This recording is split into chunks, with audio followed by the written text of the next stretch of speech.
This is the Everyday AI Show, the everyday podcast where we simplify AI and bring its power to your fingertips. Listen daily for practical advice to boost your career, business, and everyday life. This podcast is supported by Google. Hey folks, Stephen Johnson here, co-founder of Notebook LM. As an author, I've always been obsessed with how software could help organize ideas and make connections.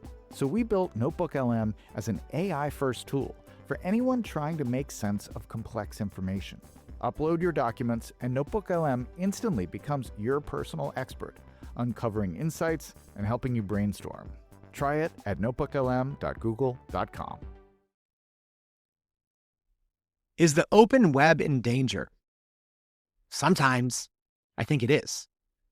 I mean, think of your own use. Are you still going to dozens or hundreds of websites a day? Or are you like me and you're just using, maybe Google's AI overviews, or you're using ChatGPT or Perplexity? So I think part of it is, there's great benefits to us humans who can maybe spend less time with 300 browser tabs open and maybe get better, more accurate answers faster. But what about on the other side? What about all of those clicks and all of those people maybe that aren't going to those websites that are actually feeding these large language models? And this is, if you've been listening to the show for a week or a month or a year, this is something I talk about a lot and I care about as a former journalist and as someone that just wants good information, good, accurate information in not just today's large language models, but the AI of the future. So I think one company that we're going to talk with today is doing something that I've been asking someone to do. So I love that they're doing it. And we're going to be talking today specifically about really simple licensing, or RSL, and kind of how they might hopefully save the open web. All right. I'm excited for today's conversation. I hope you are too. If you're new here, welcome. What's going on? My name is Jordan Wilson and welcome to Everyday AI. This is your daily live stream podcast and free daily newsletter helping everyday business leaders like you and me not just keep up with AI, but how we can make sense of it, get ahead to grow our companies and our careers. If that's what you're trying to do, it starts here with the unedited, unscripted live stream podcast. But to take it to the next level, make sure you go to our website at youreverydayai.com, sign up for that free daily newsletter. We're going to be recapping the highlights of today's show, as well as all the other AI news from today that you need to know. All right, enough chit chat. Let's bring the actual expert on. I'm excited for today's show. So please help me welcome to the stage Doug Leeds, the co-founder of Really Simple Licensing. Doug, thank you so much for joining the Everyday AI Show. Thank you, Jordan. Thanks so much for having me. It's great. All right. So first, let's first start a little bit of your background, right? Because you didn't just start this out of left field. Can you tell everyone a little bit of your background, specifically on the publishing side? Yeah. So, I started really in search. I ran a search engine called Ask.com or Ask Jeeves, one of the original search engines. Really, you think back about it, it was trying to do like what AI is doing now, but with humans, answering questions instead of sending you to links. Over the years, Google took more and more of the market share and started to look in the early 2010s for a new business model, and we were investigating where all the traffic was going from search, and it was going to content and to media. And given that we had that foothold in search, at least for a little while longer, I started to acquire companies to build a media company that acquired about $600 million worth of companies, Investopedia, About.com, Dictionary.com, a bunch of things like that, rolled them all into one group under the IC holding company. And that is now called People Inc. because they bought Meredith. And so it's that thing that we started is now the largest publisher of print and online in the US. Yeah. So obviously, if you don't know Doug, I know many of you probably will. He's top top of the class when it comes to just publishing on the web. So let's just skip straight to it. What is really simple licensing, or RSL, and what is the problem that you all are trying to solve? Yeah, well, let me start with the problem, because then I can tell you what the solution is. And it's very simple. Look, AI is great. I use it every single day. And it is a better product than I had when we were giving you search and a bunch of links, because it gives you the answer right away. The problem with that is it hurts the ecosystem that the whole web, the open web is built on, which is take some of my content, and then index it and then give me a link. So when someone looks for something that I have, you send them to me and I get the traffic as the publisher, as the creator. Then it's up to me to monetize that traffic with ads or subscriptions or what have you. But with AI, I just get the answer. No need to go to the site. Great user experience, terrible for the ecosystem, because without that traffic as a publisher, I can't pay for the content that I'm producing. So let me pause there and make sure it makes sense. Yeah, no, that makes perfect sense. So, and it's something I talk about all the time, right? Because at a certain point, you need all of the open internet to keep publishing, right? If you want AI to be smarter and smarter. I'm curious, what actually led you to say, all right, we need to do something about this? Was there kind of like, an epiphany that you had, or how did you land here with RSL? Yeah, well, my partner, by the way, Edgar Walter, who we worked together 20 years ago at Yahoo, he had created, even before that, back in the 1990s at Netscape, he had been one of the co-creators of RSS, which is called really simple syndication. And it's a web standard that underpins, a billion websites, I think, at one point. And he came, we were talking, I teach a class at UC Berkeley, and I asked him to come talk to the class about his journey as a professional. And at that time, he shared with me what he was working on, which was the updated idea on really simple licensing, which is a machine readable way to just declare your license terms. So very simple, robots.txt is a way to say, yes, you can crawl me, or no, you can't crawl me, but that's all it can do. It can't do more than that. And we've seen companies like Google say, hey, if you want to be in search, you have to be in our AI abstracts. You can't say yes to search and no to AI abstracts. It's the same thing. We decided we could do something better. And really, Edgar was the one who started with the standard, saying, look, we can create an open standard that allows anybody to articulate their license terms for any piece of content. We can put that right in robots.txt, and crawlers can see it, and they can say, oh, I now know what the licensing terms are. And I can then go away if I don't want to do it, or I can agree to those licensing terms.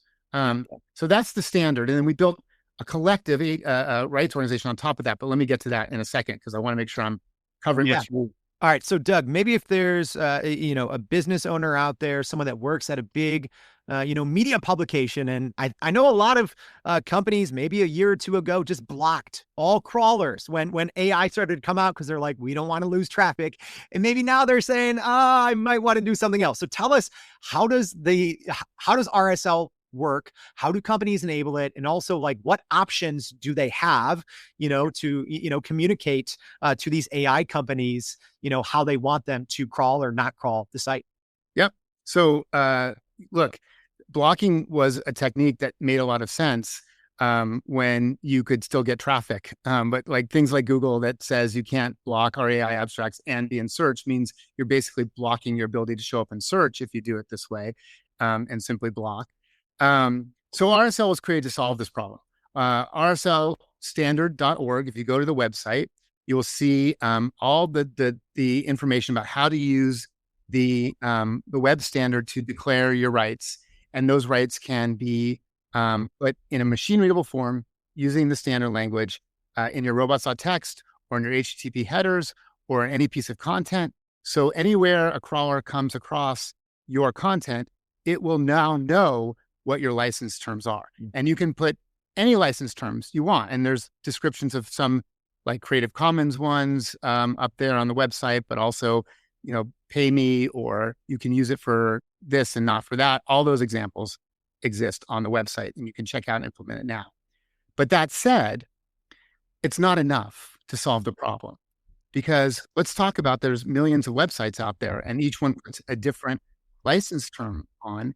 And the AI companies really will face a choice there. Either I'm not going to negotiate, if I'm the AI company, I'm not going to negotiate a million times with a million different publishers just because I might want their content.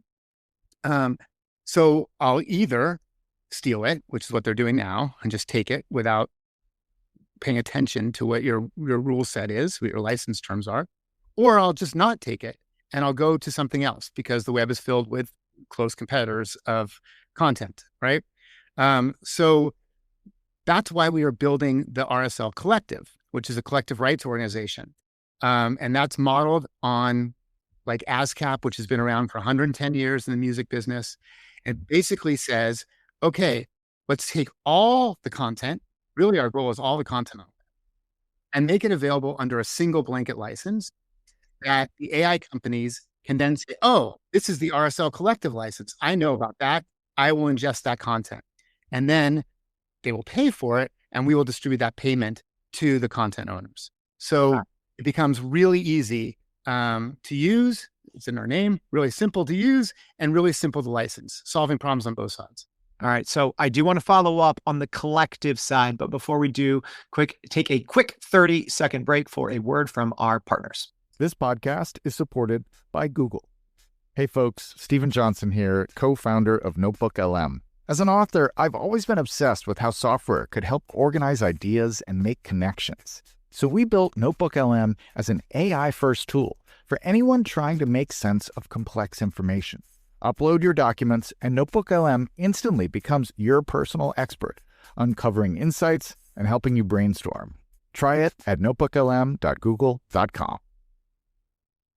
All right. So Doug, can you walk us through a little bit on the difference maybe between someone, signing up and implementing RSL and putting it on their website with their own terms versus this collective, right? Like, are there certain criteria or, is it paid content only to be a part of this collective? Because that does sound, pretty powerful to be a part of that group. And maybe it also increases your likelihood of ultimately showing up in AI search.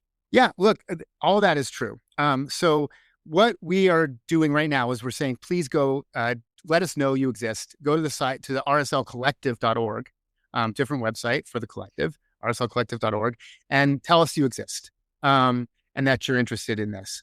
We will be releasing a standard license agreement. So think of RSL standard as the language, and you can use that to describe anything you want.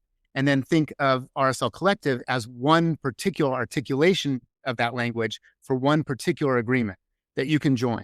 And joining is free, doesn't cost anything to join. You can opt out at any time. It's non-exclusive. But basically what you're telling us is, hey, we exist, and please go negotiate on our behalf for compensation for our content. And then you will get paid when someone uses the content. So when that shows up in an AI answer, then you get paid, ultimately. So I do want to talk a little bit about some of your featured supporters, right? Yeah. And when I first looked at this, I'm like, okay, these are the big names out there, right? I mean, you have people, you brought up people earlier, Yahoo, Quora, Ziff Davis, Medium, Stack Overflow, and also Reddit, right? Because we saw a recent study a couple of weeks ago that said Reddit was actually the most cited or sourced kind of company out of large language models. I saw 40%. Yeah, which is such a high amount. Amazing. So, how might this work, right? Because I've heard that some of these, companies have their own deals, right? So is that like doubling up, or, how does it work with some of these bigger publishers? And does that mean we're going to see them more in AI search results, less, or the same? Yeah. So a few questions in there to unpack. So yes, we have these big companies, and they're joining us for two reasons. One, for themselves, which makes sense because they're businesses and they're looking out for themselves. But two, for the open web. They really are leaders in looking forward and saying, we need an ecosystem that's going to survive AI and allow creators of content to get paid. Otherwise, there will not be content to train AI on, and there won't be AI. And we all sort of agree that AI is a better product. So how does that work so that these guys, you said some of them have separate deals? Absolutely. And there's nothing, like I said, nothing exclusive about us. You can go do your own deals. What we believe will happen once we get this critical mass, which these big guys have helped us get so far, is a better deal with the AI companies. And the reason why is because it's so much easier for them. Instead of having to do 20 deals, even with the big guys, or 50 deals or 100 million deals, you do one deal and you pay only when that content is used. Very similar to how Spotify works when they license music rights from ASCAP or other collective rights organizations, and they pay out when someone plays a song. But if you don't play the song, you don't get paid. And it's up to them to determine what's the best use of their product. And they can use the content that makes their product the best, but just pay. That's the idea. So you obviously have a very long history of being in the internet publishing space. I'm not asking you to get out your crystal ball here, but it seems like fewer and fewer people are actually visiting websites, right? So I get how RSL and the RSL Collective can help in general, because maybe companies and publishing companies can still make money without people ever going to their website, if they're getting paid, per crawl, per citation. If there's anything on the agentic side, I think you mentioned that, right? But what else may still have to happen, right, for even AI models of the future to still have high quality human written content to even train on? Yeah. Well, look, first of all, RSL works with agentic web. It works with RAG. It works with, it very well works with MCP and NL Web. The architect of NL Web was also a co-creator of our standard.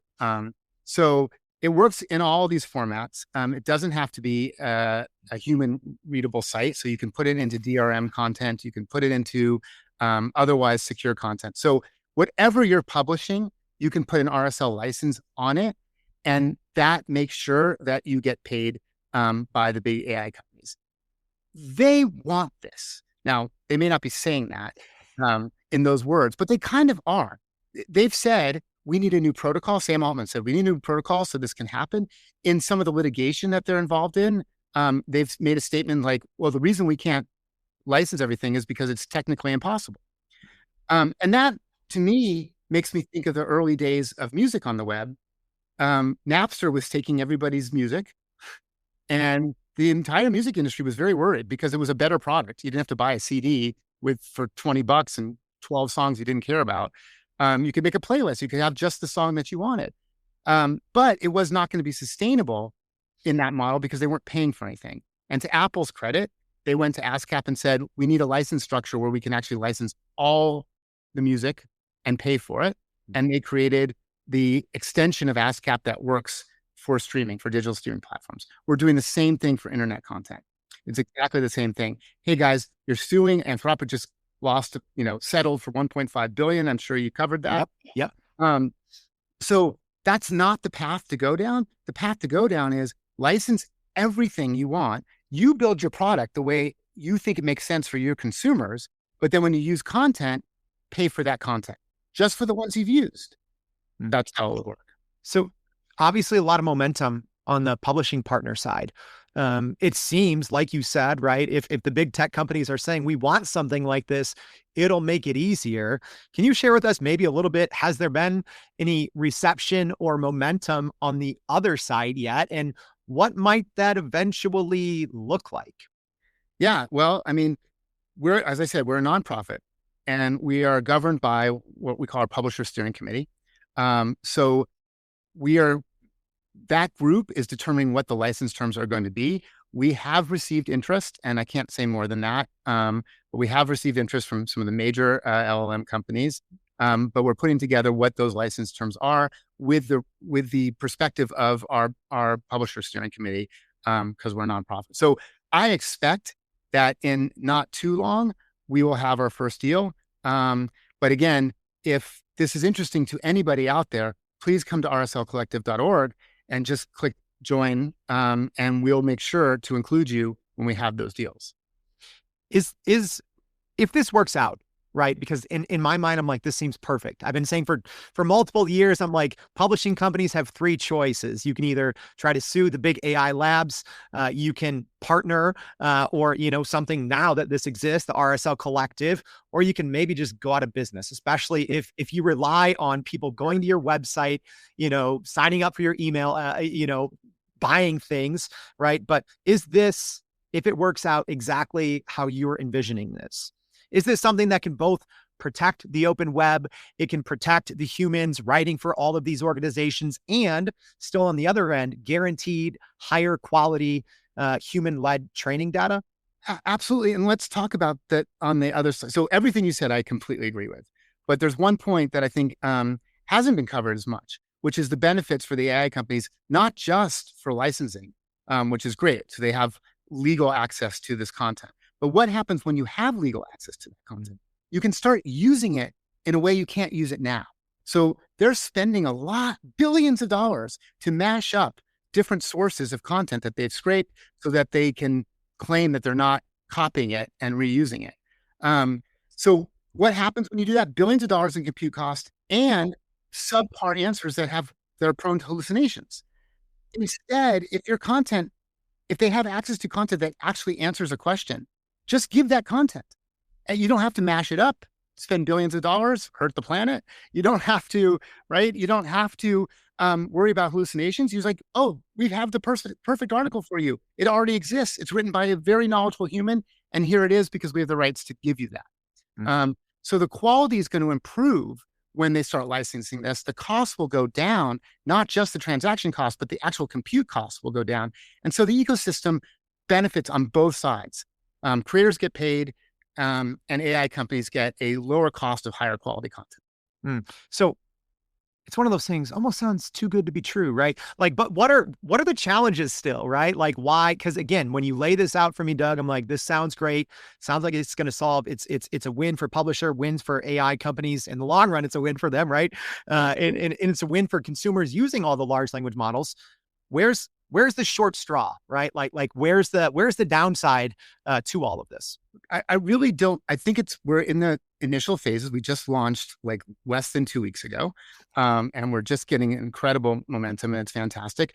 We have to build that group up so that the AI companies will say, this makes sense for us to talk to you about this because we're trying to save our costs of reaching everybody. And if you can do that, that's fantastic. So the big hurdle we have to go through is getting people signed up. But again, it's free. It's non-exclusive. And one other point, by the way, you talked about legal enforcement, and it's like, sue us if you don't like it, has been their approach. Well, again, modeled after ASCAP, collective enforcement is part of this. So if you join us and you start getting infringed or scraped, the whole collective can battle in court for you instead of just you. So this is, again, a model that ASCAP and other collective rights organizations have used for over 100 years. But instead of just saying, oh, you don't like it, we have billions of dollars and you have whatever you made last week, lost you in court, you now have the entire industry behind you saying, no, if you hurt them, you hurt all of us. All right. So, Doug, we've been over a lot on today's conversation, but as we wrap up, what's maybe the one most important takeaway that you think it's important for our audience to hear when it comes to just licensing content in the future of large language models? What do people need to leave this conversation with? I think they need to leave it with hope, because that's where I am. The LLM companies and the AI companies are understanding that in order for this to be sustainable, they have to start paying for it. And they need a mechanism to do that in an efficient way. And we provide that. So there's an exciting moment here where we get a better product than we've ever had before. It's more usable and it supports the people that help create it. Love it. Love it. Can't wait. And Doug, when you're ready to announce that first big partnership, come back and talk with us. We'd love to have you back. But Doug, thank you so much for taking time out of your day to join the Everyday AI Show. We really appreciate it. Thank you. All right. If you missed anything, y'all, don't worry. It's all going to be in our newsletter. A lot of URLs, a lot of information. It's all going to be in the newsletter. So if you haven't already, please go to youreverydayai.com. Sign up for that free deal in the newsletter. We'll see you back tomorrow and every day for more Everyday AI. Thanks, y'all. This podcast is supported by Google. Hey folks, Steven Johnson here, co-founder of NotebookLM. As an author, I've always been obsessed with how software could help organize ideas and make connections. So we built NotebookLM as an AI-first tool for anyone trying to make sense of complex information. Upload your documents and NotebookLM instantly becomes your personal expert, uncovering insights and helping you brainstorm. Try it at notebooklm.google.com. And that's a wrap for today's edition of Everyday AI. Thanks for joining us. If you enjoyed this episode, please subscribe and leave us a rating. It helps keep us going. For a little more AI magic, visit youreverydayai.com and sign up to our daily newsletter so you don't get left behind. Go break some barriers, and we'll see you next time.